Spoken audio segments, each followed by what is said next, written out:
Welcome to Kindred Spirits Book Club, the podcast where two grown-ass ladies geek out about Anne of Green Gables. I'm Reagan Duffy, and I am here with my co-host, Kelly Gerner. Hi, Reagan. Hi, Kindred Spirits. Hi, Kelly. How are you tonight? Hanging in there, hanging in there. What about you, friend? You've had a lot of excitement over at your house the last couple of days.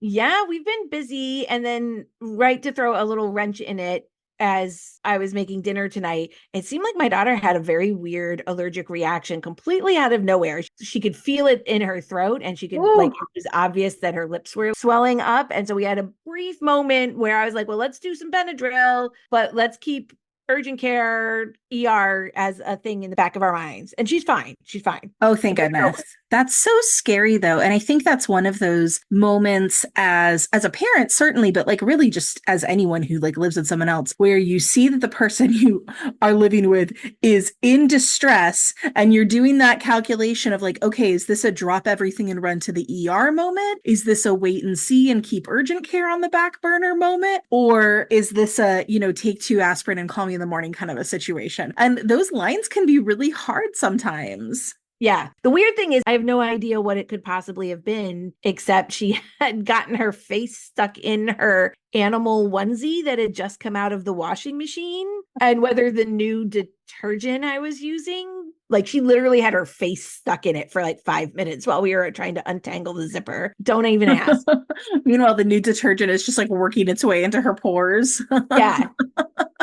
It was very weird. Oh, no. Well, I'm glad to hear that she's doing okay. That is a scary thing right before our podcast recording. Kindred Spirits, are you following us on Instagram yet? If not, I would consider it. We have a lot of fun over there. We share fun pictures, we share videos and memes. And another fun thing about Instagram is that is a great way to connect with us. We really love hearing from all of you. So whether you DM us on Instagram or whether you email us at kindredspirits.bookclub@gmail.com, we absolutely love hearing your thoughts and opinions. We love getting your feedback on what's working for you, what you love, what you'd want to see more of on the pod. It's truly, we just love being in community with you. And we do have a favor.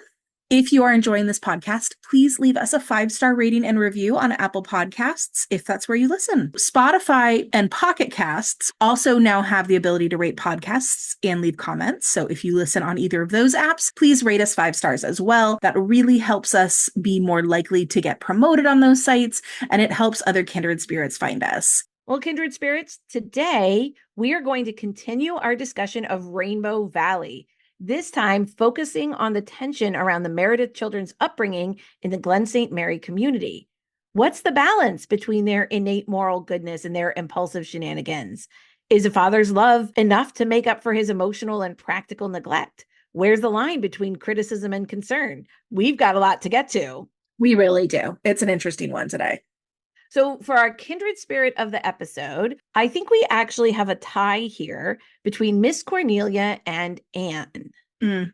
Miss Cornelia is the woman of action in regards to the childish scrapes and the adult neglect in this book. She's one of the few people who can take John Meredith to task, and she is always the person who steps up to solve problems in the community. Anne is the person who provides the emotional heart. She's the one who observes concern and care instead of leading with critique, which means many people seek her out for sympathy and advice in her community.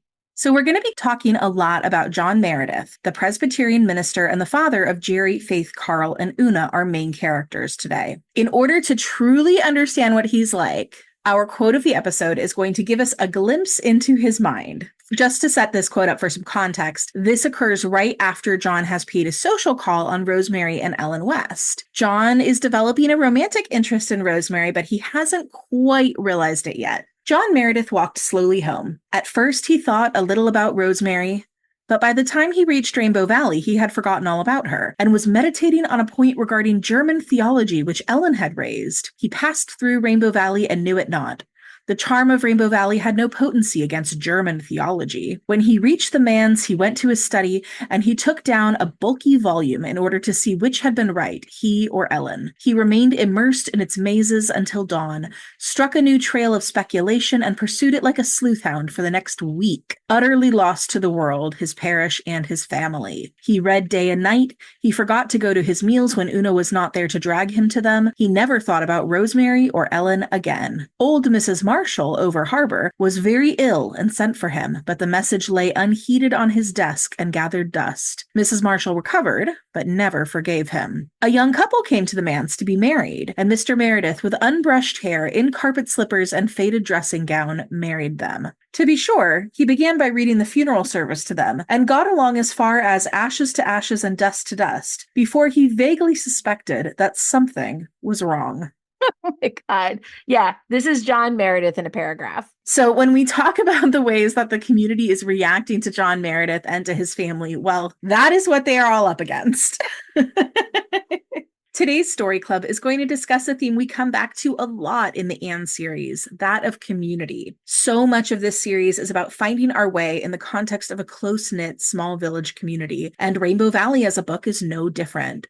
In our last episode with Mariam Khorasani, we talked a lot about Rainbow Valley as a place and a metaphor. So today we are bringing it back to the real world. Yes, the book Rainbow Valley is as descriptive and fanciful. It's truly a beautifully written book, and it wears its fairy tale romance on its sleeve, but there are also so many real lives in the book and real people affected by real circumstances and consequences. The Meredith children are the focal point of Rainbow Valley, and their follies and scrapes are the talk of the town. The Merediths delight the Blythe family, they horrify the prim and proper villagers of Glen St. Mary, and they drive Miss Cornelia to distraction. In a village that cares very much, maybe too much, about propriety and appearances, that wants the children of this minister to be well-behaved and well taken care of, the Meredith children fly in the face of those expectations. As readers, it is tremendous fun watching them give graveyard concerts, race pigs down Main Street, and do the washing up on Sundays. But for the Merediths, these antics come with consequences. Anne, Susan, and Miss Cornelia appear in this book as almost like a Greek chorus, sort of punctuating the Merediths' misadventures with their observations and remark. Kelly, I think that is a great observation.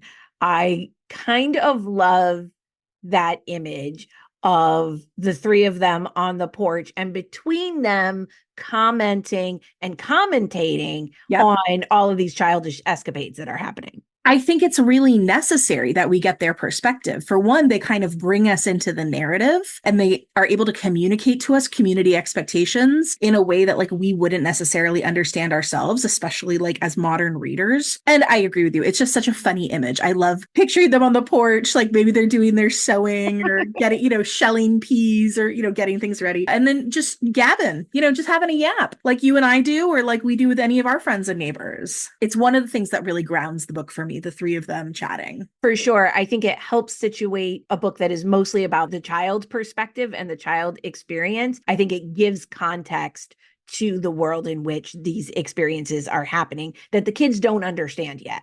Yes. If the kids are our only POV characters, we're not going to get the import of a lot of what's happening, but the adults can give that to us. Mm-hmm. For example, I'm not sure that we would understand the harm caused by doing chores on a Sunday unless Miss Cornelia was there to explain it to us. So I'm going to quote the book here. Meanwhile, a weird story flew through Glen St. Mary, and folks asked each other seriously what was to be done with those manse youngsters. "This is past laughing at, believe me," said Miss Cornelia to her husband with a heavy sigh. "I couldn't believe it at first. Miranda Drew brought the story home from the Methodist Sunday school this afternoon, and I simply scoffed at it. But Mrs. Elder Abraham says she and the elder saw it with their own eyes." "Saw what?"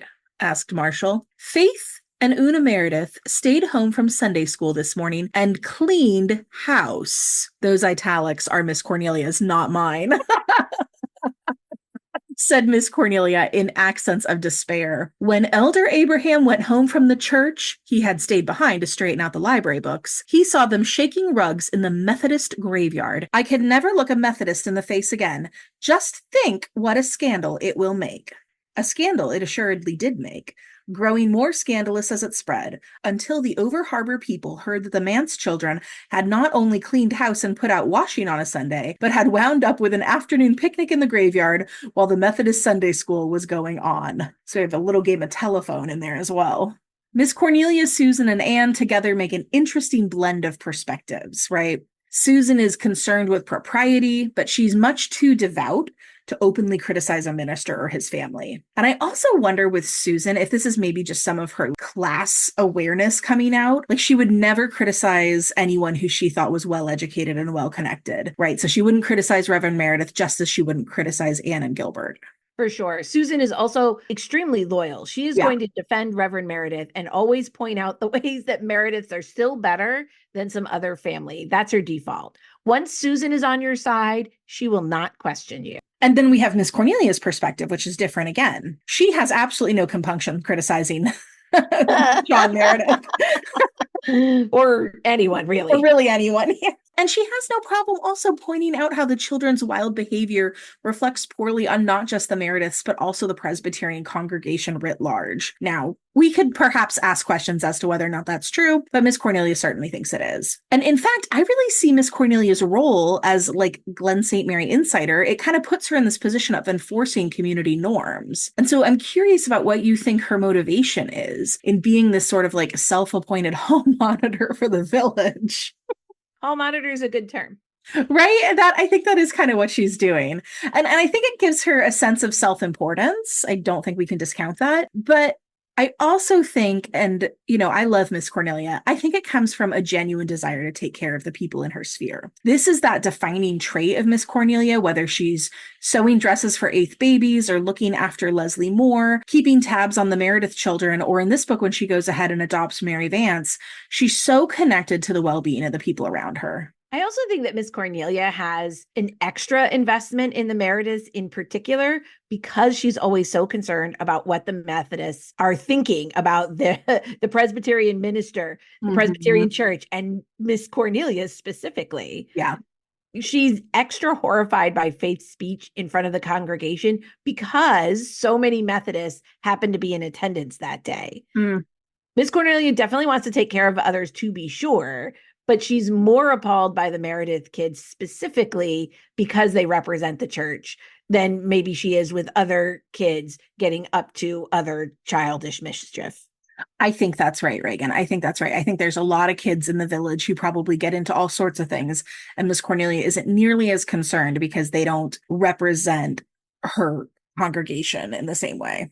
So then, rounding out our Greek chorus of perspectives is Anne herself. And Anne is truly in a unique position, right? Any child who was raised by Marilla Cuthbert, and with, of course, the strong Rachel Lynde influence, is going to understand propriety and social order very well, and Anne does. But Anne also had a very chaotic early life, and she knows what happens when children don't have adult guidance. So Anne intuitively understands that the Meredith children are brave and frank and loyal and truthful, and she's willing to look past their little foibles in a way that Miss Cornelia and Susan seem a lot less inclined to do. Well, at least before Anne speaks up, and this is another thing I think is quite interesting. Miss Cornelia and Susan, they'll complain about the Meredith kids and they'll tell us all about the uproar the Meredith kids are causing in the community. But as soon as Anne says, oh no, they are brave and frank and loyal and truthful, Miss Cornelia and Susan fall right in line and agree with Anne. When all is said and done, Mrs. Doctor dear, they are very nice children, said Susan. They have got plenty of original sin in them, and that I will admit. But maybe it is just as well, for if they had not, they might spoil from over-sweetness. Only, I do not think it is proper for them to play in a graveyard, and that I will maintain.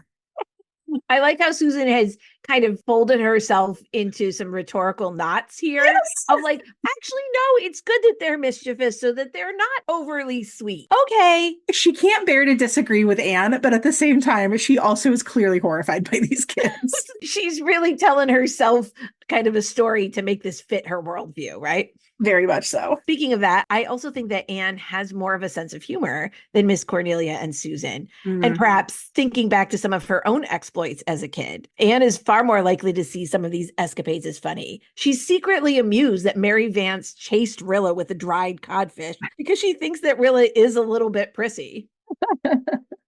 Miss Cornelia and Susan have a much harder time finding some of the humor in the Meredith kids' scrapes. Anne knows that impulsive, adventurous, heedless children can have good hearts and a strong moral center because that was true for herself. I think she sees quite a bit of herself in Faith Meredith, for instance. She certainly does. And I think that all of our three main girls in this book, Faith, Una, and Mary Vance, all have like a little bit of an echo of young Anne in them. Faith, I think, is clearly the most like Anne. She's headstrong, impulsive. She's got leadership qualities and an ambitious tendency to her. But Una has Anne's sort of dreamy, sensitive quality. And then, of course, Mary has the shared backstory in both being orphans. So all three share that same lack of guidance that Anne had prior to coming to Green Gables. And I think she is inclined to see herself in them and to give them the benefit of the doubt. All three of those girls are also just at the age that Anne was when she came to Green Gables. And so I think she can understand all the different ways that neglect can impact girls at that time. When the adults of Glen St. Mary learn of Mary Vance, that there is a young girl without home or family staying at the manse with the Meredith children, and with the minister himself seemingly unaware of this fact, and Susan, Miss Cornelia, and we can assume more of the Glen community at large, are mystified by the minister's inaction and concerned about the implications for young Mary Vance. Mary is helpful and hardworking, but she has a solid streak of mischief in her. For example, see chasing Rilla with a codfish. I mean, that sentence gets funnier every time you say it. And it's clear to those who are paying attention that something needs to be done. The last thing John Meredith needs is another wild child in his home. And for all of Miss Cornelia's righteous indignation about the care and keeping of the man's children, we give her lots of credit for her commitment. She does not expect anyone to do something she is unwilling to do herself. So when Miss Cornelia finds a child in need of a home and a guiding hand, she does exactly what she'd tell any of her friends or neighbors to do. She intervenes. She speaks directly. First to Mary herself, and then to Reverend Meredith about his little house guest. She tries to include him in the solution. Unfortunately, John Meredith is gonna John Meredith. He's utterly at sea, asking Miss Cornelia what is to be done. So Miss Cornelia is going to write to the authorities at the orphanage where Mary originated, and she instructs Mary to stay with the Merediths a few more weeks while she sorts it all out. John agrees and even speaks to Mary in his very kind and sympathetic way, calming her fears and listening to her troubles. And this is the essential conundrum of John Meredith, isn't it? Mm-hmm. He's so checked out most of the time, but when he checks in, he's lovely and caring and connected. Classic Pisces man energy. It's also why he's not a villain, because it's not a lack of care or love from him that's the problem. It's the lack of attention. And also, I think the assumption that his children overall are doing fine. Everyone notes that when John Meredith is awake, he's wonderful. The pity lies in the fact that he's awake so sporadically. Mm-hmm.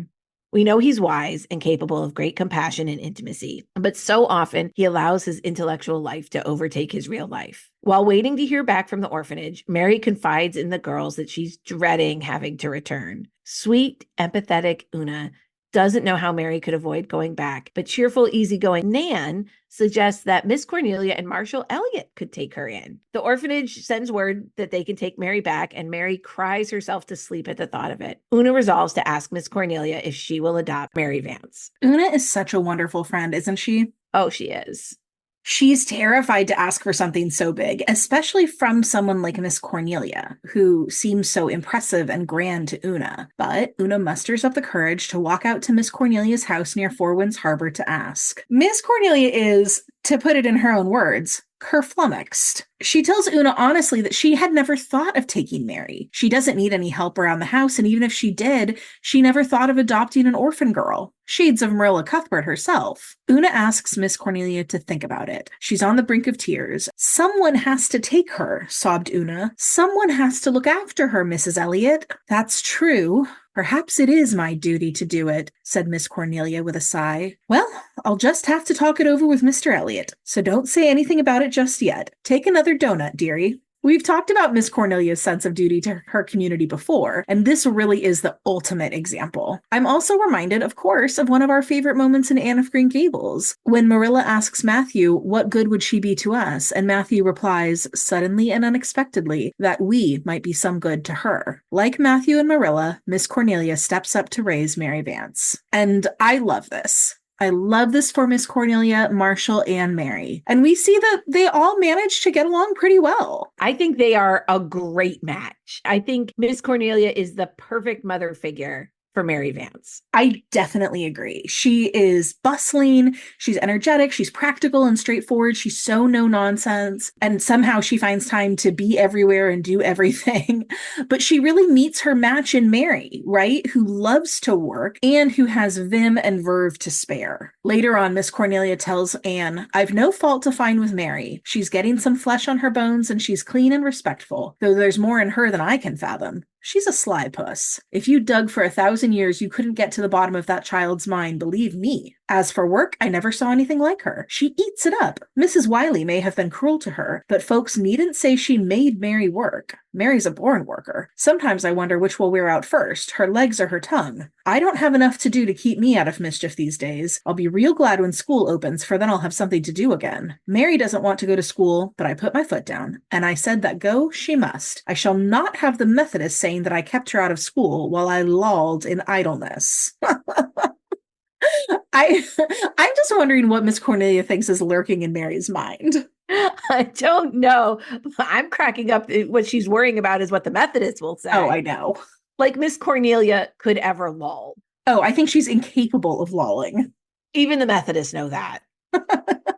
Once the fate of Mary Vance is resolved, the action of the book returns to the Meredith children and their seemingly endless mischiefs and calamities. Faith and Una set the tongues wagging by doing chores on Sunday. Faith apologizes to the town the following Sunday in the middle of church service, and then promptly follows that by inducing Walter Blythe to ride pigs with her through town. Oh, Faith. All of this really comes down to the fact that there is no one raising these children. John Meredith has his head in the clouds. He seems unable to stay rooted in the here and now, not when there's questions of religion and philosophy to attend to. We know he loves his children. Well, he certainly feels that he loves his children, but can he really love them when he doesn't ever tune in long enough to notice them or think about what they might need? Right. That's the question. And in the hands of another writer, I think this story might be framed where the central tragedy of the Meredith family is that the children's mother died, and so the whole family is just unable to get along without her. But Maud is writing the story a little differently. She's writing the story in such a way that the central tragedy of Rainbow Valley isn't that Cecilia Meredith passed away. It's that John Meredith seems unable to move past that and be a present and active father. It's John's failings as a parent that are the tragedy here. Reagan, why is he struggling so much? Why do we think this is? How did we get here? I mean, certainly, I think we have to look at the culture and the patriarchy at play here. John Meredith disappears into his theology, not just because he's interested in it, but because he can. That would never be an option for a mother to do, even if she was so inclined. And I think one aspect of the way culture and patriarchy intersect here is the assumption that as a minister, Reverend Meredith's thoughts are more important than the average person's, more godly, more intelligent. He must be left to think and ponder and commune with God, that it's understandable, even laudable for a man of the cloth to spend so much time in his head. Now, we don't know what Cecilia Meredith taught her children, and if she ever implied to them not to bother their father with more common earthly concerns. But we know that Aunt Martha does. She specifically tells Faith not to bother him with her little worries when Faith is upset about the demise of her rooster. The kids have very much internalized that their father's need to study and dream and read is more important than whatever is bothering them. Part of the problem is that the kids do not insist on his attention. They don't believe they are important enough to deserve it. And that, to me, is both the tragedy of the situation and John Meredith's biggest failing as a parent. It is tragic. It really is. And truly, I think one of the most important messages we need to give our kids is that they matter and that they are important. That doesn't mean we teach them that they are more important than anyone else. But I do think parents are in the position to instill in kids the bone deep belief that they are valuable and valued as human beings. That doesn't mean giving them everything they want, but it does mean noticing them so that they feel that they are worthy of being noticed. Yeah. It makes sense to a certain degree that the Meredith kids have come to believe that they aren't as important as anything that's happening in their father's head. After all, their father is beloved as a great, inspiring, and intelligent preacher. That's what he's known for. And practically, the family needs to support that because if he's not a great minister, he will lose his job. But also, as children of the church, Surely they have learned that the minister is the most important person in the church. So they also believe that he's far more important than they are, even in their own home. Right. It's like the Meredith kids think that the person they're competing for in terms of their father's notice and affection is literally God. So they're not going to compete. So they're not going to compete. Yeah. And I keep thinking to myself, what if John was like a fisherman, right? What if he lived down at the harbor mouth and he spent all his days fishing instead of caring for his children? I think his neglect would seem like a much bigger transgression if he was of a lower social class, or if he was doing work that seemed like less spiritually meaningful and powerful. But because he is a minister, it seems like many people, including, as you point out, his own children, are just willing to look the other way at his bad parenting. I even think that it's possible that some of them feel disempowered to really take him to task or offer aid because of his position in the community. John Meredith should notice his children in the practical sense, absolutely. But mostly he needs to attend to the fact that his kids think they should never ever bother him with any concern or problem. He seems to think that if his kids don't actively complain, then obviously they are fine. He is aware of enough to know that Aunt Martha kind of sucks as a housekeeper and a cook. And he's aware enough to know that Aunt Martha would be offended if he brought in another housekeeper. But somehow that awareness doesn't extend to his children, to ever notice that his kids are actively suffering, to ever wonder why he has 4 kids who never bring him any problem to solve whatsoever. I mean, you do not have to be Father of the Year to realize that that can't be right. And I'd actually like to pause here and compare John Meredith to Gilbert. Gilbert also has a very important and very busy job that keeps him extremely occupied. And as we saw in Anne of Ingleside, despite his busy hours, Gilbert is very active in his parenting and in tune with his children. Yep. I'm thinking specifically of the story about Jem and the little dog Bruno that Jem buys from Roddy Crawford. Gilbert supports Jem through buying the dog. He paid attention to what was happening to little Bruno, noticing him pining himself to death for Roddy. On his own, Gilbert tracked down Roddy and gave Jem the opportunity to do an important and difficult thing by returning Bruno to Roddy. Gilbert noticed what was happening. He saw not just the distress of the dog, but the distress of his son. Yep. Even without Anne's presence, I can't imagine Gilbert not paying attention to his kids, not making sure his kids know they should come to him with their problems. I love that comparison. I think it speaks so loudly about how John Meredith could parent. He doesn't need a wife to tell him what to do. He doesn't need a less intense or less important job. He just needs to be present and thoughtful about what his kids need. So at this point in the book, John's neglect of his children has escalated to the point where the townsfolk cannot fail to notice. It's one thing to hear rumors about the children playing in the Methodist graveyard, and it is quite another when one of those children stands up before the entire congregation and brings their mistakes to the forefront of everyone's attention. What follows this is shocking to John, but are we really surprised knowing the example he has set thus far? One of Glen St. Mary's grand dames pays a call at the manse and announces, out of nowhere seemingly, that she has decided to adopt Una. John Meredith is speechless. She says, "Yes, I've been thinking it over for some time. I have often thought of adopting a child since my husband's death, but it seemed so hard to get a suitable one. It is very few children I would want to take into my home, and I wouldn't think of taking a home child, some outcast of the slums in all probability, and there is hardly ever any other child to be got. Una will suit me exactly. She would be a nice little thing if she were properly looked after. So different from Faith. I would never dream of adopting Faith.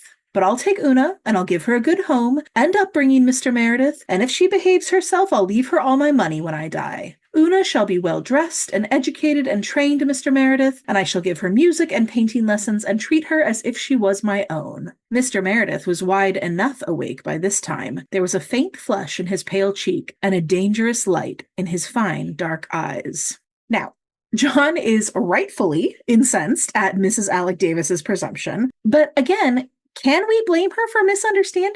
She has seen these children run around neglected for months. It is plain to her that John is not interested in or able to raise his own children. And in her mind, she's doing exactly what Miss Cornelia did. She's doing her duty as a member of the community. Now, taking Una from her father is monstrous, right? I mean, we all agree on that. And of course, Mrs. Alec Davis is prejudiced and a snob and just like an all around awful person, and definitely like the villain of this book insofar as it has one. But we could point out that Mrs. Alec Davis is actually willing to give Una a lot more than her father seems willing to do. Nice clothes and education, music and art lessons. And ultimately, she is willing to make provisions for Una's future. And that makes me think of another way that John has been derelict in his duty to his children, especially his girls. And that's by failing to set them up for a safe future. Remember, this was still a time when women relied on marriage for protection, stability, and comfort. And one way, maybe even one of the only ways parents could assure a safe and prosperous marriage for their daughters was by protecting their reputations. And that is something that John Meredith is not paying any attention to whatsoever. I mean, the thing I'm thinking of is even when Faith Meredith is all grown up, the whole town is going to remember her riding the pigs with Walter, and they will cast that up to her as a reason for why she would be an unsuitable wife and mother herself. Yeah, Glen St. Mary as a town has an extremely long memory. Oh, yes, it does. Well, John tells Mrs. Alec Davis that he will not give Una to her, and such a thing is not to be thought of. Mrs. Alec Davis gives him a contemptuous but arguably well-deserved lecture, pointing out that he can talk about loving his children, but all she sees, and anyone in the town can see, is his neglect. The Merediths send her on her way, and John is distraught. Quote, Mrs. Davis had wakened him up with a vengeance. Was he such a remiss, careless father as she had accused him of being? Had he so scandalously neglected the bodily and spiritual welfare of the four little motherless creatures dependent on him? Were his people talking of it as harshly as Mrs. Davis had declared? It must be so, since Mrs. Davis had come to ask for Una in the full and confident belief that he would hand the child over to her as unconcernedly and gladly as one might hand over a stray, unwelcome kitten. And if so, what then? John Meredith groaned and resumed his pacing up and down the dusty, disordered room. What could he do? He loved his children as deeply as any father could, and he knew, past the power of Mrs. Davis or any of her ilk to disturb his conviction, that they loved him devotedly. But was he fit to have charge of them? He knew, none better, his weaknesses and limitations. What was needed was a good woman's presence and influence and common sense. I hate this. What do you mean that a good woman is what is needed? Your family doesn't need a good woman, John. They need you. This is maddening, just maddening to me. Absolutely. Even with a good woman, even with a mother in the home, John Meredith should still be paying attention to his children. Yes. And honestly, the bare minimum right now, all he needs to do is ask his children what they need and make sure that they know that he wants them to share with him their needs. Yeah. These four kids could easily list what they need in practical terms. They need a dinner that isn't cold mutton. They need a clean house, someone to teach them practical skills and let them actually try those skills out, clothes that fit and are appropriate to the season, and someone to check that they are actually in their beds every night. When you lay it out like this, it is such a short list. Honestly, these kids want their father so badly that even a small amount of attention would make a huge difference. Oh, yeah. It truly does not have to be a good woman or a new wife. If he asked for help, if he went to someone like Anne and he said, my girls really want to learn how to cook, but Aunt Martha definitely can't teach them. You don't think Anne or Susan or Miss Cornelia wouldn't be delighted to teach the girls? Absolutely. If Matthew Cuthbert can overcome his crippling shyness to notice that Anne wants a puffed-sleeved dress and go procure it for her, John Meredith can make sure his kids are in bed every night. Yes. I also think it's pretty significant that even after this wake-up call from Mrs. Alec Davis, we don't see that John Meredith makes any substantial changes. He's beating himself up. He's recognizing his limitations, but he doesn't do anything about it. He doesn't go to Una and say, honey, are all your clothes in good repair and fit well? Do you need anything? The only change we see is that all of a sudden he starts considering the value of getting remarried for the first time. He wakes up enough to realize that dinner is actually a pretty poor meal, but he figures that since 3 out of his 4 kids look healthy, it's fine. Literally, he hand waves Una not looking strong because she's always been on the fragile side. Oh my gosh. It didn't occur to him that even if his kids are healthy, they might enjoy eating something other than cold mutton. He realizes that he's lost and he decides he'll go talk to Anne about it. But since she's not home, in the one moment he's thinking to go ask for help, I he know. decides to go see Rosemary and Ellen West instead for a little companionship. John! As far as we know, when he goes there, he does not ask either West sister for advice about his kids or ask for a reality check in the wake of Mrs. Alec Davis. And he doesn't go back to talk to Anne another night instead. He has one evening of being concerned, but then he makes no meaningful changes whatsoever. It's so frustrating, and the Meredith kids deserve better. They all deserve better. John Meredith deserves better for himself. He deserves a relationship with his children. They are fun and funny and interesting kids. And he's missing their childhoods. He's missing it. Yeah. Yeah. Unfortunately, there will be several more wake-up calls in store for John Meredith. The children decide that since no one is raising them, they will raise themselves. Oh, babies. I know. So they decide they will raise themselves by way of what they call a good conduct club. And it is such an endearing plot point, and it's one of many ways we love the spunky Meredith kids, but it also, of course, carries the tragedy of John Meredith's neglect. The kids don't need a good conduct club, they need a father who can do that bare minimum in raising them. But so Jerry tells his brother and sisters, quote, "This is a good conduct club for the purpose of bringing ourselves up. We agree to punish ourselves for bad conduct and always to stop before we do anything, no matter what, and ask ourselves if it is likely to hurt Dad in any way. And anyone who shirks is to be cast out of the club and never allowed to play with the rest of us in Rainbow Valley again. Jem Blythe will be the umpire in case of disputes. So no more taking bugs to Sunday school, Carl, and no more chewing gum in public, if you please, Miss Faith."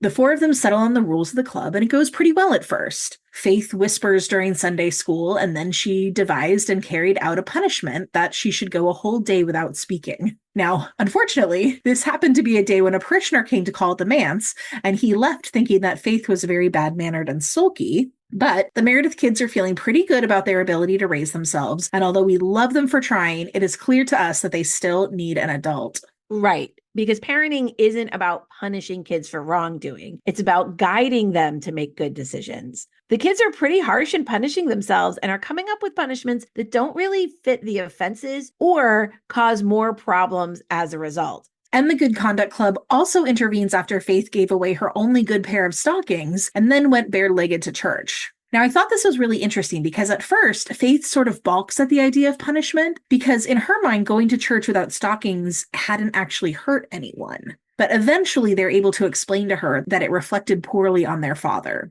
So now the kids are in this position where they start to understand that they're not just doing immoral things, but they're committing social sins. They're doing things that reflect badly on their family and their father. And so then they decide they need to punish themselves for these things. And it feels like what they're actually trying to do is protect their father from the consequences of his lack of action and his lack of parenting. So instead of allowing him, the adult, to deal with the fallout of this little mishap, they take ownership to spare him the trouble of being their dad.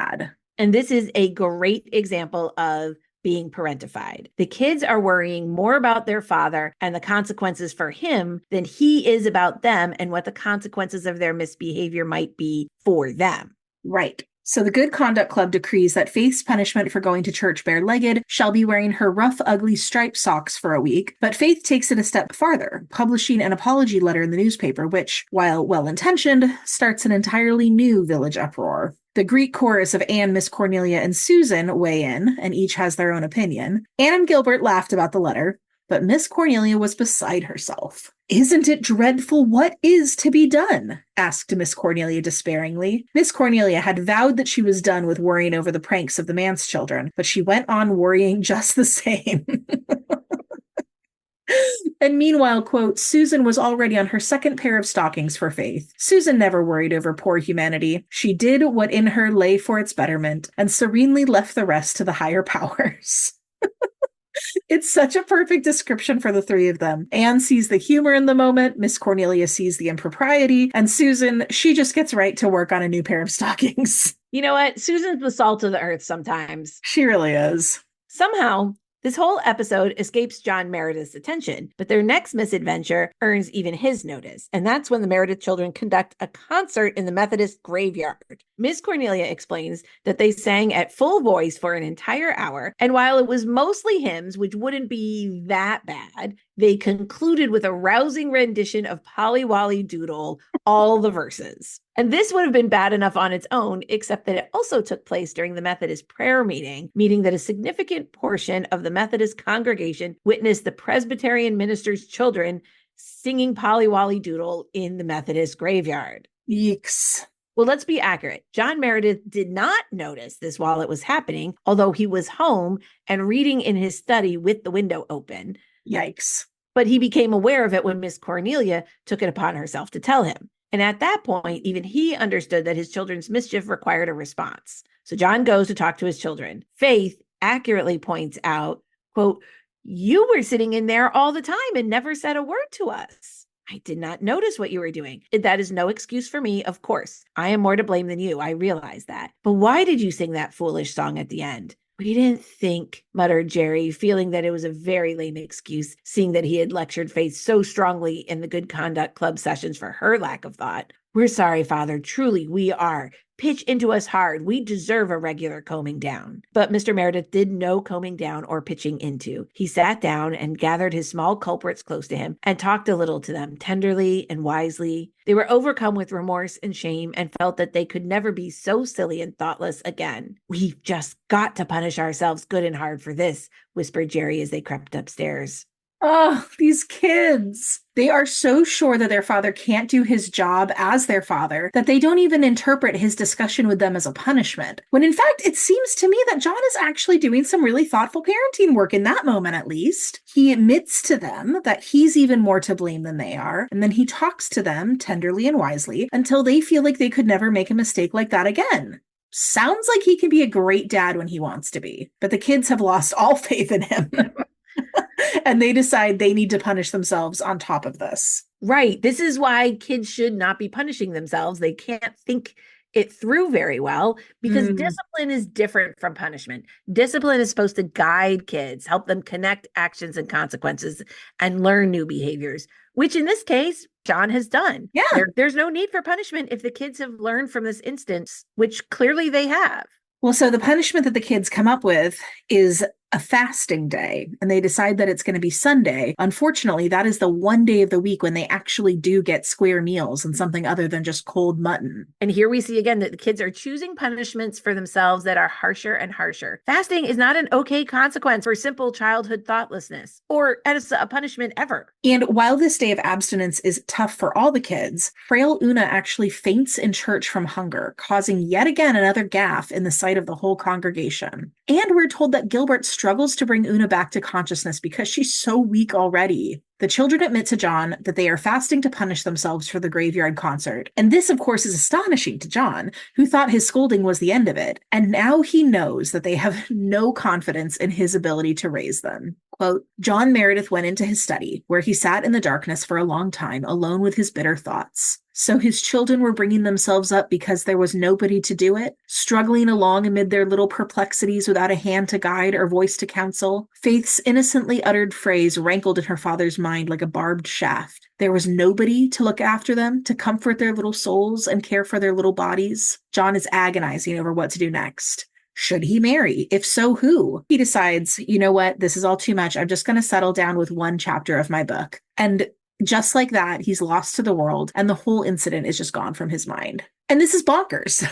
I mean, this is ridiculous. He has been told in every possible way that his children need him. They need his attention and his interest. And he just goes off to his books again. Despite the serious repercussions of the Good Conduct Club, John never tells his children that he doesn't want them punishing themselves. He never tells them that it is his failings, not theirs, that need attention. And just to draw the comparison back to Gilbert again, we also want to point out that in this instance, before Gilbert leaves Una, he instructs Mrs. Clow, who is like a nice lady from church, to ensure that all the children get fed a real meal. And I think it is notable that he doesn't leave this task in Aunt Martha's hands, right? even Gilbert has noticed that Aunt Martha is not able to provide for the kids properly. And Maud is very clear that the ability to pay attention to the needs of children in the community is not just reserved for women. Despite what you would think would be a rock bottom moment for John Meredith in regards to parenting, we still have another serious wake up call to get to. John. After Mary Vance tells the 3 younger Meredith kids a scary ghost story about the abandoned house next to the valley, the kids end up freaking out when walking home from the valley one evening. They see some weird white shape and they run shrieking first to the manse, which is empty, then through the streets to Ingleside. Rosemary West and Susan calm them down and investigate the matter. Turns out it was a sheet draped over old Mrs. Stinson, who had dropped her knitting needles and was on her hands and knees searching for them when the kids caught sight of her. And their yelling scared Miss Stinson silly and caused her to take to her bed with her heart condition. Ay, ay, ay. The kids are so ashamed of themselves, and the Good Conduct Club, which had not been disbanded by their father, convenes to mete out punishment. Jerry, who had not been involved in this at all, decides that they were all cowards, and that is a disgrace to the family. Jerry says that Carl is the most to blame because he bolted first, and as a boy, he should have stood his ground to protect his sisters. Carl's punishment is to sit on a tombstone in the graveyard alone till midnight, I suppose as a test of courage. The girls are punished with no jam at supper for a week. So Carl, though very nervous, undertakes his ordeal. It's scary but doable until it begins to rain at 11 p.m., a chilling, penetrating drizzle. And Carl, not dressed warmly to begin with, is soon soaked to the bone. He sits there for the next hour in the rain until the clock strikes midnight and he shivers his way to bed. The next morning, he's burning up with fever and starting to have hallucinations. Luckily, Mr. Meredith is home now, having spent the night sitting vigil at a deathbed. He calls immediately for Gilbert, who diagnoses Carl as very, very ill with pneumonia. Carl develops double pneumonia in both lungs,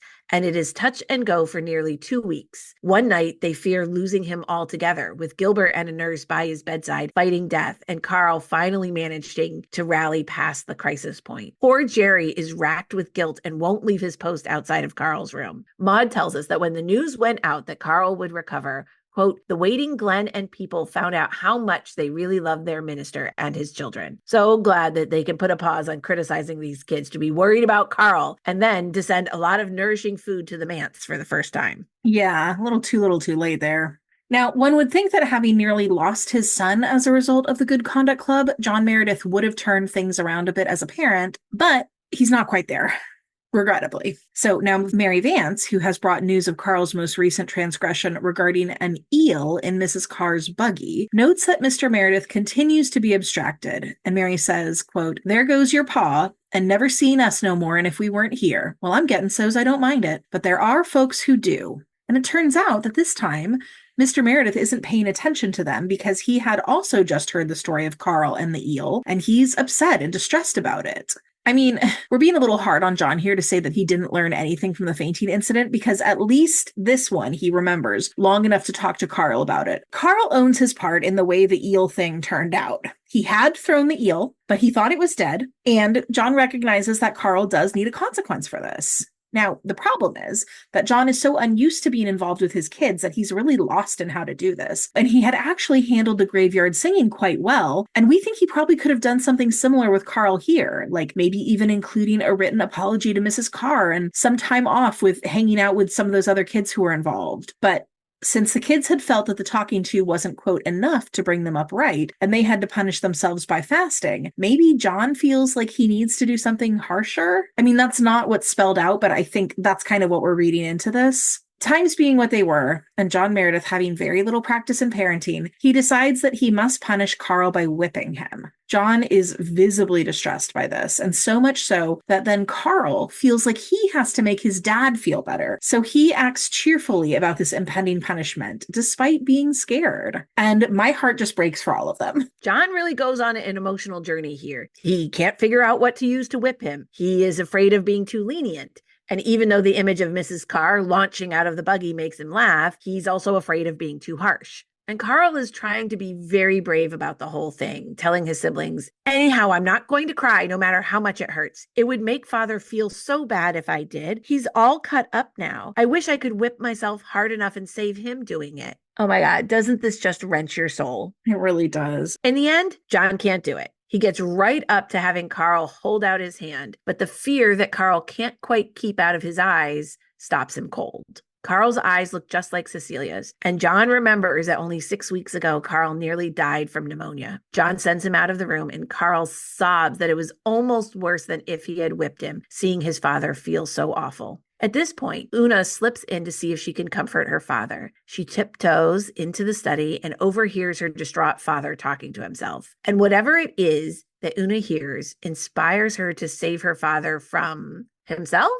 his own ineptness, his loneliness, by going to Rosemary West and asking her to marry their father. Una's under the impression given by Mary Vance that the reason Rosemary and John are no longer courting is because the Meredith kids are too wild.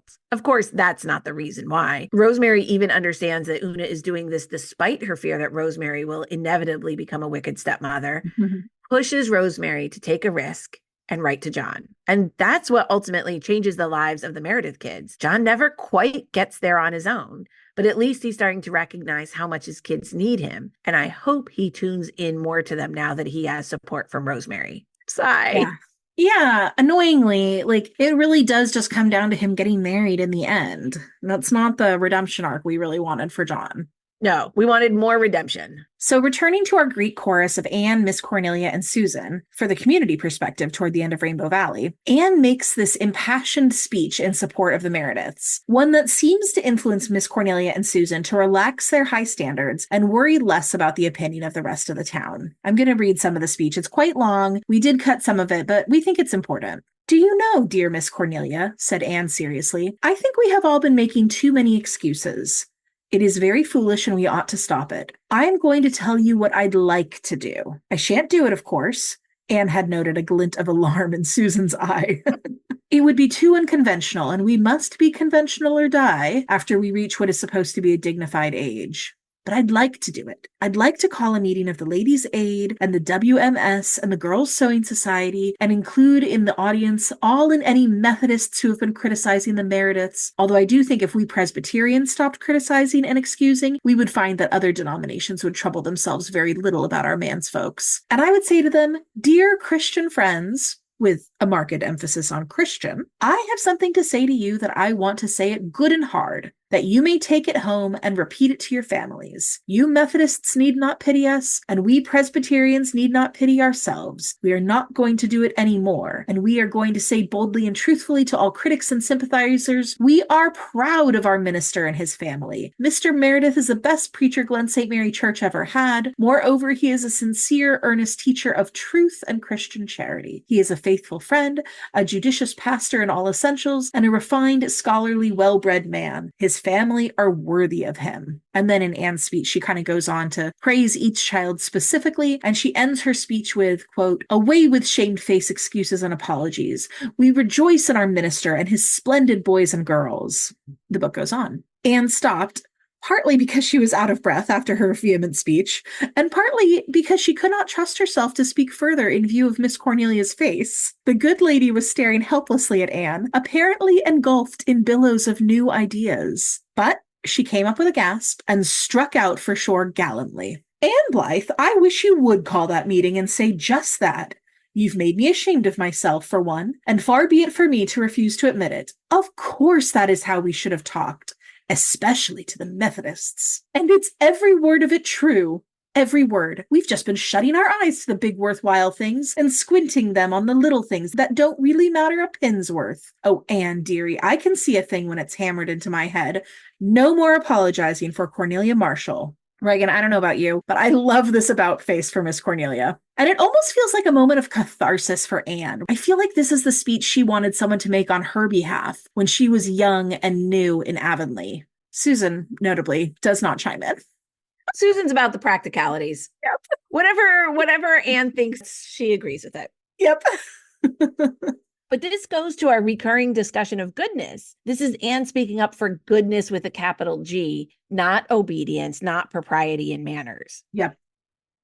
Although I am going to point out that while Anne makes lots of wonderful points here that we both agree with, and turning away from what others will say and turning towards attending to the humanity and strengths of the Merediths is very admirable, I do wish he had reckoned a little bit with John Meredith's very real weaknesses here. Yeah. Yes, defend him and his family. Yes, let's stop criticizing him. But also, he clearly has needed real help and someone not to shame him or lecture him, but to hold him accountable in the real practical ways he needs to father his children. In a lot of ways, the townsfolk, Miss Cornelia included, were focusing on the wrong thing when it came to the neglect of the Meredith children. The way they made a scandal of the washing on Sunday, did no one think to wonder why it was these two girls were so isolated and unsupervised that they got their days mixed up? Totally.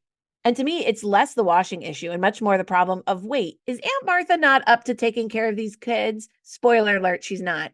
Should we check and make sure this family is okay? Maybe we should spend less time as a Christian community criticizing this family and more time helping them. It's pretty notable to me that it is only with Carl's grave illness that folks step up to make sure that the kids in the manse have nourishing food. In a town that notices that Faith is not wearing stockings, they definitely know what food is going into the manse and who is providing it. They know that Aunt Martha is not feeding those kids well. Everybody knows she gives the cream to the cat and the kids the skim milk. Everybody knows it. They also know what his salary is because they all contribute to it. If the Merediths are struggling in their householding, the whole town is aware of it and they just do nothing. And that just goes back to a theme we've discussed related to Anne of Ingleside as well, right? That with respect to Glen St. Mary, the townsfolk are seemingly reluctant to get involved when they know a neighbor is suffering. As you rightly point out, they surely knew that the children of the manse were not well fed or well clothed. They knew that no one was looking after them because, of course, they're running all over town like hoydens. And here's the thing. I think that propriety in some circumstances can be a shorthand code for well-being in some senses, like very broadly. If you notice that your neighbors are regularly attending community events and their manner and appearance is in line with the expectations of that community, that is a form of making sure that everything's okay. And of course, we know that's not always the case. There are many families who can show up properly in one context on the outside of the home, but then on the inside of the home, there may be abuse and emotional neglect and trauma. But perversely, Glen St. Mary's tendency to insist on propriety without addressing the underlying causes of someone's impropriety strikes me as very cruel. However, Miss Cornelia does intervene on a number of occasions, and I mean, so does Mrs. Alec Davis, for that matter, in her very disturbing way. But their interventions with John Meredith just didn't seem to make a difference. And I think, again, we have to circle back to patriarchy as our real culprit here. Well-meaning busybodies like Miss Cornelia and even spiteful old cats like Mrs. Alec Davis may wield community power among the other women and children in town, but their voices and efforts were not enough to bring John around to his role and responsibilities. I mean, I would have loved it if Anne or anyone, if Miss Cornelia, Ellen and Rosemary, Mrs. Clow, right? We know there are lots of like nice ladies in this community. I would have loved it if they had gone to the manse and offered real practical solutions for the Meredith family. But I think that women specifically were limited in what they could do because John Meredith was in this prominent role in the community as both a minister and a man. And I think that's why that trio of Anne, Miss Cornelia, and Susan is such an interesting and necessary perspective in Rainbow Valley. We see as readers that while they all full well know what's happening at the manse, their practical power to change that situation is limited. And that's the pity and the tragedy, right? Yeah, it is. Well, this has been a fascinating discussion. And I'm going to be honest with you, Kelly, as we were writing this episode, and I tended to work on it before I would go to bed, I went to bed so angry with John Meredith several nights this week. I'm lying in bed, falling asleep, being kind of pissed at John Meredith, a fictional character written well over 100 years ago. So you're like, I cannot believe that man didn't break up the Good Conduct Club. What is wrong with him? Honestly, send him to me. I've got some thoughts. Parenting lessons from Reagan. Yes. And on that topic, for our Birch Path today, I'd love to talk a little bit about a term we used a few times in this episode in regards to the Meredith children. Ooh, yes, please. So we're going to talk about parentification and being parentified. So this is a term that gets thrown around a lot, but it is a very real thing that happens that results in lifelong implications for the kids involved. So basically, parentification is when there is a role reversal in the family and the kids take on age and role inappropriate tasks to help their family function. Like anything, there is a spectrum of severity. And this could be for a lot of reasons. It's very common in families where there are substance abuse problems. I worked in a family substance use program for years. We saw this a lot. And even once the parent got clean and was working hard to be an adult in the family, it was difficult to change this established dynamic. It could be if a parent has untreated mental health issues, or if there's a severe lack of resources to support the family, or if the parents have inappropriate expectations of the kids. Could be if there's a change in the family, like an illness, a divorce, or a death. It doesn't have to be done purposefully. In fact, it's often not, for it to have a significant impact on the kids. And there's kind of two strands of this, two ways that it looks. It can look like kids taking on practical tasks that a parent should be doing.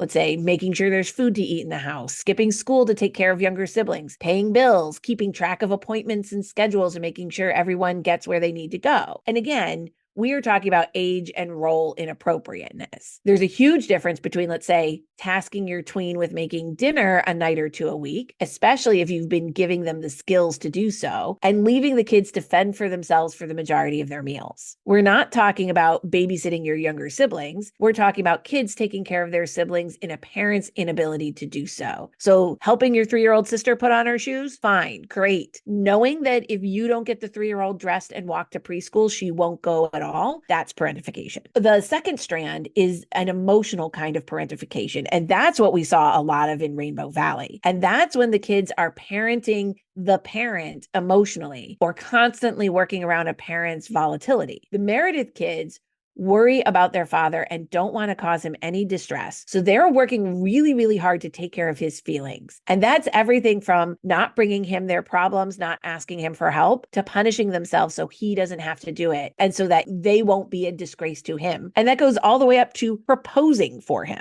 In a lot of families where there's parentification, the kids work really hard to cover up what's happening in the home, so the parent and the family as a whole won't suffer any consequences. The kids are aware that this isn't quite right and that nobody else should really know what's happening. The Meredith kids don't lie, but they also live in a community in which no one asks them directly. And they are working really hard so their father not suffer any consequences. Mm-hmm. They blame themselves for bringing disgrace rather than their father for not being more involved. And sometimes kids take this on themselves unasked. They just intuit that it needs to be done, right? John Meredith did not ask the kids to do this. They decided that it needed to be done. But sometimes parents directly make their kids responsible and tell them that if they aren't doing good enough, that child services will come and take them away, or that the kids are to blame if the house isn't functioning well enough or the parent loses their job.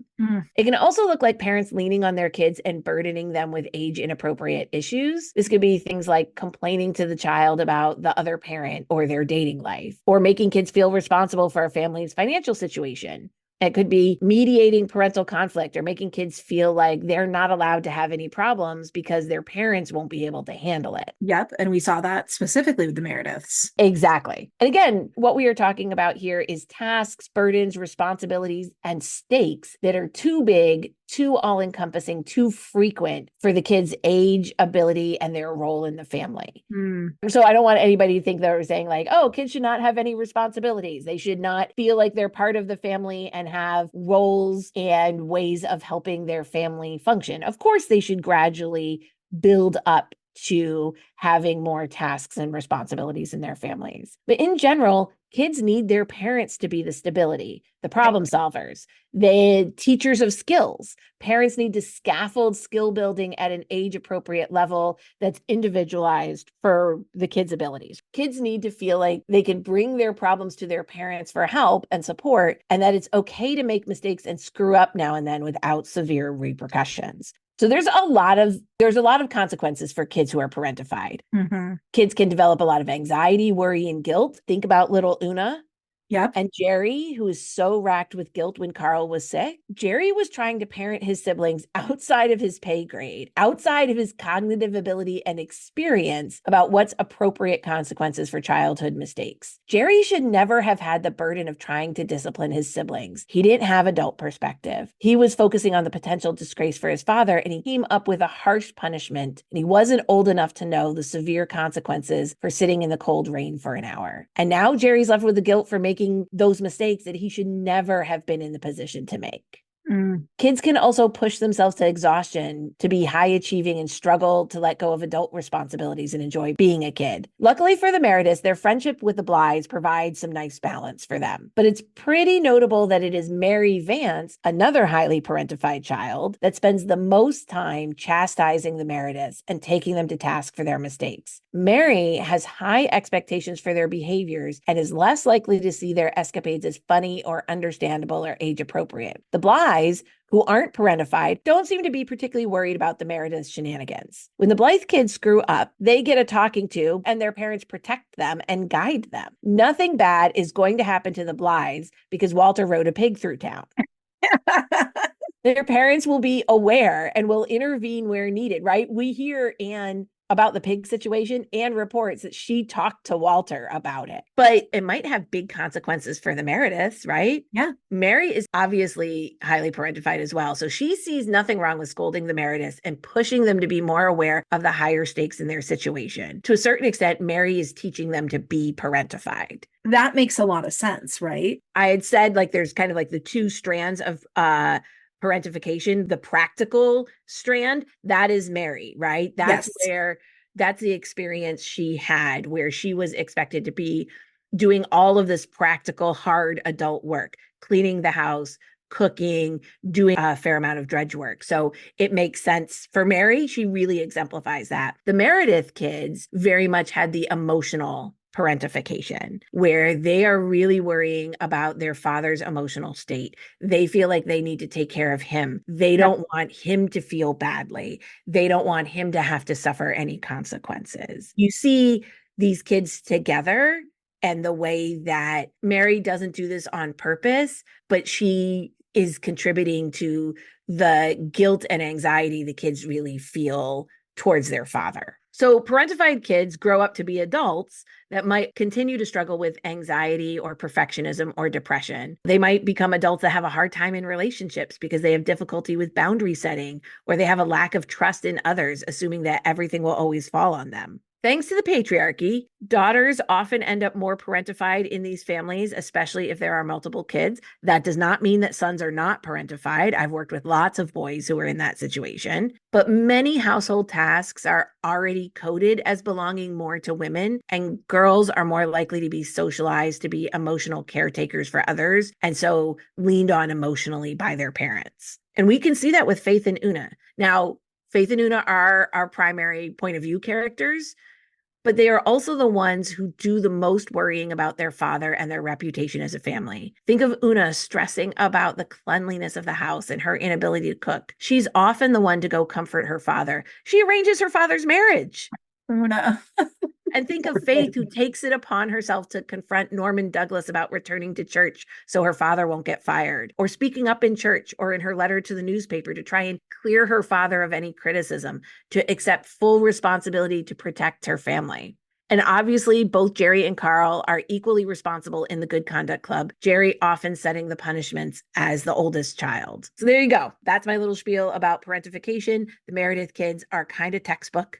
Yeah. Wow. Wow, Reagan. I'm judging John Meredith from a modern parenting perspective and from the perspective of a child and family therapist that has worked a lot with this particular type of dysfunction. But still, I want so much more for these kids, and I want for John Meredith to be a better father for them and for himself. Reagan, that was really, really fascinating. I love that you were able to extrapolate out from this, this like vintage classic novel, these issues that are still very alive and well, unfortunately, in so many people's lives. And I think for our listeners, if any of you sort of felt seen by that, or if that sounds like an experience that maybe you had in your childhood, it is not too late to go to therapy, my friends.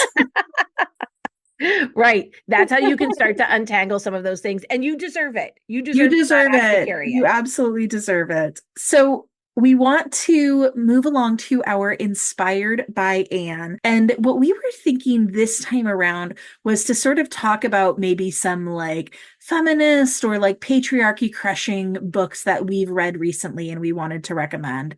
Kelly, are we inspired by John Meredith, but like in the opposite way? Right. We're inspired by reverse John Meredith. We're inspired by the books we wish that he had read. Right. Instead of German theology, John, I wish you would have read these books. Yes.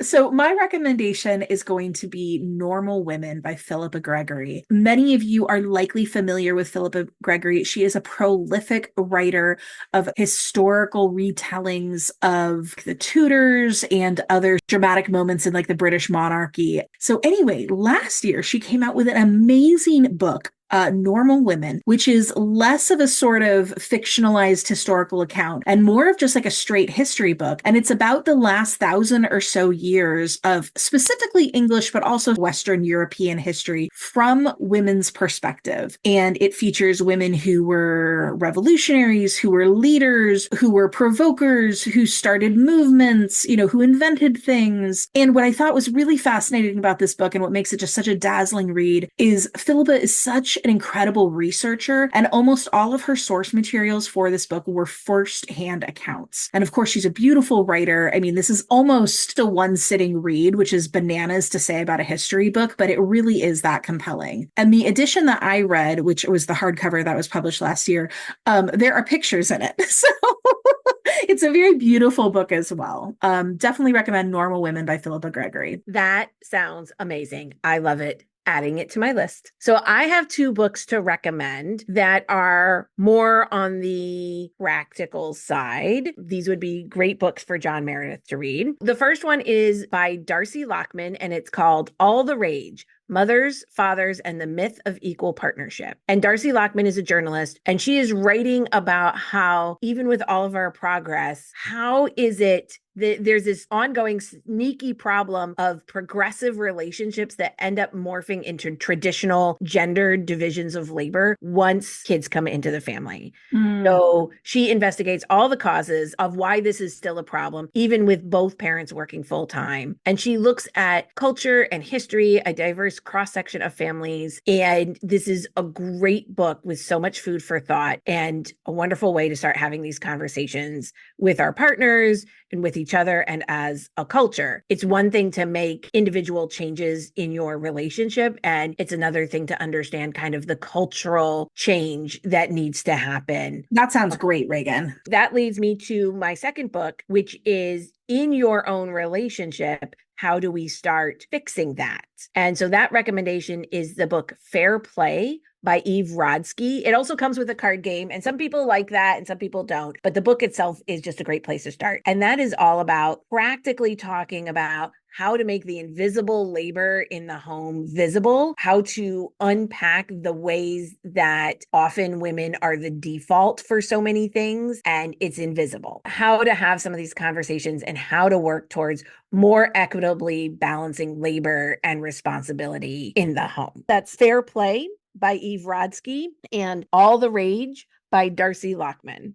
Those are great recommendations, Reagan. Well, thank you all so much for joining us, Kindred Spirits. Again, if you are enjoying the podcast, please tell your friends, leave us a review wherever you listen. You can also share our podcast on your social media feeds, however you like to interact with the world online. These are all amazing ways for new Kindred Spirits to find us and share the love of all things Anne. If you do review or share the podcast, go ahead and send us an email at kindredspirits.bookclub@gmail.com. You can also DM us on Instagram, also kindredspirits.bookclub, and we will send you a beautiful Kindred Spirits Book Club sticker. Go ahead and give us a follow on Instagram for a look ahead into upcoming episodes, links to our past recommendations. All those books we just talked about, they all wind up in our stories, and we have stories saved for you to go back and check through those. We're always having fun over there on Instagram at kindredspirits.bookclub. As always, thank you so much for listening. Bye, Kindred Spirits.